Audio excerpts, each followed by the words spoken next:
Hi guys! Happy Thursday morning here in the Bulacan! Yan po guys, katatapos na namin mag-walking at nag-almusal na po kami. Okay guys, thank you Lord sa panibagong buhay. Thank you Lord sa panibagong pag-asa. Thank you Lord sa mga biyaya na siya ipagkaloob mo sa amin sa araw na ito.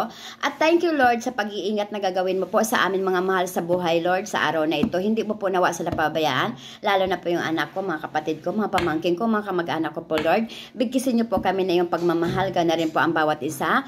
Ang buong sambayan na yung mga kasamahan ko po sa simbahan. Ingatan mo sila lagi pag hindi mo po sa pabayaan, Lord. Tunay na napakabuti mo, Panginoon, at lagi namin nasisilayan na isang magandang umaga na siya ipinagkaloob mo sa buhay namin, Panginoon. Kaya, thank you, Lord. I love you, Lord. At happy birthday nga po pala kay Sis Elsa. Happy birthday, Sis. Thank you, Lord. I love you. At saka, amen. Okay. Topic for today, nangati po yung aking ilong. Kamutin ko muna kaysa. Kasi, kaya siya nangati. Dahil topic ko po ito today. Okay.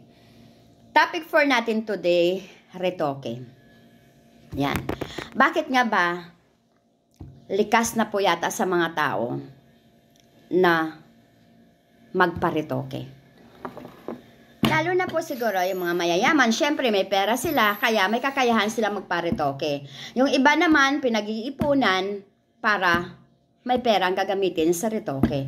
At saka yung iba naman talaga, ano na nila yung goals nila yung sa buhay na, lalo na kung artista sila, at kung hindi naman sila kagandahan or what, o may ipapagawa sa katawan nila na need nila para sumikat sila, para tangkilikin sila ng tao, kailangan nila magparetoke. Pero may iba naman talaga na sobra-sobra na po yung pera, wala na po mapagkalagyan ng pera nila, kaya sila ay nagpaparetoke. At may iba naman talaga na yung pinag-iipunan para lang magpaparetoke.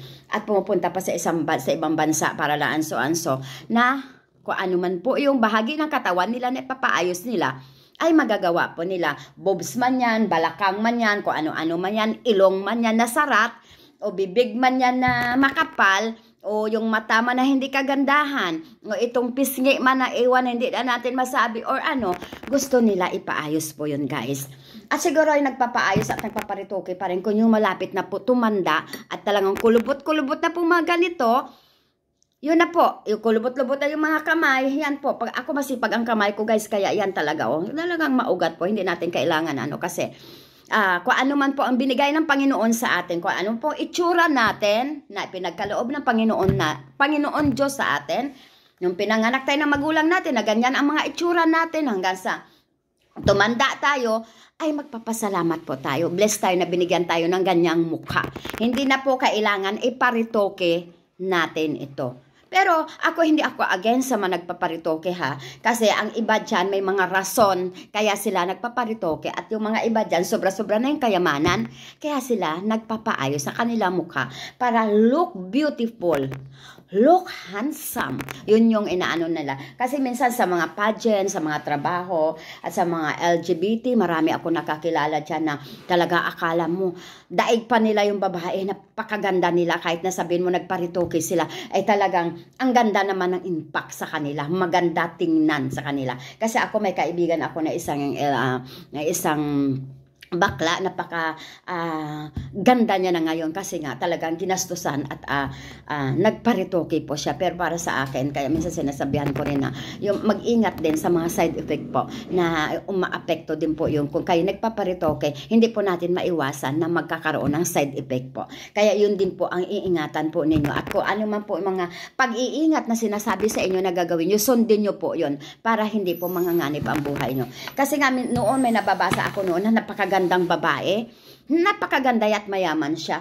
Tapos ang ginawa niya, nagparitoke at may inayos doon sa katawan niya. Tatlo yun tatlo. Para tatlong, sa isang gawaan, tatlo ang pinagalaw niya doon sa katawan niya. Hindi nakayanan. Kaya, sad to say, diba? Nawala siya. Kumbaga, paghihinayang man ng asawa no na nawala yung asawa niya, kaya lang, wala siya magawa kasi ginusto ng asawa niya na ganun, na magpapaganda pa. Maganda na nga. Bakit kailangan pa magpaganda? Hindi ba?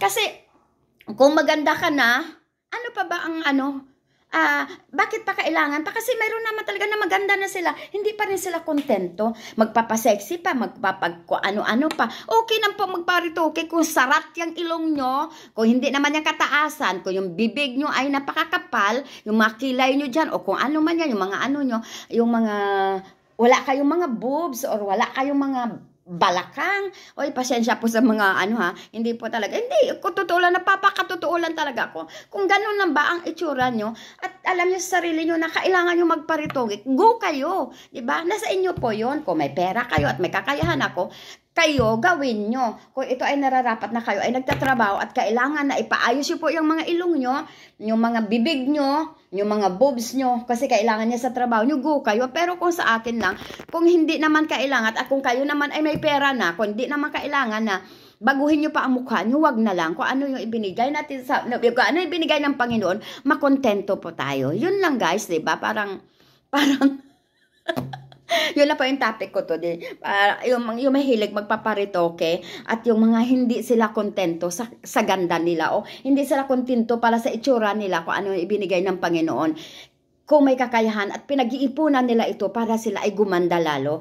At ang iba dyan talagang pinag-iipunan yan. Ang iba naman, wala na pagkalagyan siguro ng pera, kaya magpaparitoke na sila. Kaya ingat lang po tayo guys, kasi ano mang gagawin natin sa atin sarili, basta nandoon na yung pag-iingat at make sure na maging maayos lahat at wala lang po itong side effect na hindi ka papahamak na iyong buhay. Yun lang guys, at mega shoutout po dyan sa akin Cass, na si Cass Juby, Cass Chona, at yung mga nagsishare si Joliet, mga nagsishare ng aking video. Maraming salamat sa inyo at huwag kayong magsawa na naman panoorin sana ang aking walang kabuluhan naman na pinagdadakdak tuwing umaga. Thank you sa inyo lahat at have a nice day. Mag-ingat po tayo palagi. Thank you.